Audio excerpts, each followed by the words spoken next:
আজকে সকালের ভিডিওতে অনেকেই দেখেছেন আমি অনেকগুলো মাছ কিনে এনেছি আড়ত থেকে রমজানের সারা মাসের জন্য। তো আমি মাছগুলো এখানে কেটে ভালো করে ধুয়ে এখন আমি পলি করে তারপরে ডিপ ফ্রিজে রেখে দেব। এতগুলো মাছ আমার কাটতে কিন্তু আজকে 12টা পুরোই বেজে গিয়েছে। তো যাই হোক, এখন আমি মাছগুলো পলি করে নিব। আমি প্রথমে পাবদা মাছগুলো পলি করে সরিয়ে নিয়েছি। এখন আমি রুই মাছটা পলি করে নিয়েছি। রুই মাছ যেহেতু কম, এজন্য আমি একটা পলিতে 2টা পোটলা করে নিয়েছি। এরপর আমি পাঙ্গাস মাছটা পলি করে নিব।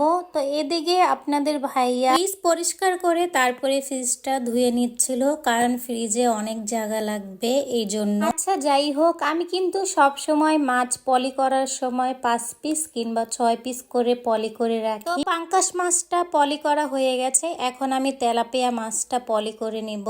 তেলাপিয়া মাছ কিন্তু বেশি একটা খাড়ি হয়নি, এখানে শুধু মাথা আর লেঞ্জা বেশি, এই জন্য প্রত্যেকটা পলিতেই আমি মাথা 2টা আর লেঞ্জা 2টা এভাবে করে পলি করে নিয়েছি। এখানে আমার সবগুলো মাছ পলি করা নেওয়া হয়ে গিয়েছে। চিংড়ি মাছ যেহেতু ছোট, এই জন্য চিংড়ি মাছ বাটিতে রেখে দেব। বলদা চিংড়ি 1 বক্স রেখেছি, আর ছোট চিংড়িগুলো আমি একটা পলি আর একটা বাটিতে রেখেছি। কিছু চিংড়ি মাছ আজকের জন্য রেখে দিয়েছি, আজকে চিংড়ি মাছ রান্না করব, এই জন্য আজকের ভিডিওটি এইখানেই শেষ করতে হবে। তো সবাই ভালো থাকবে।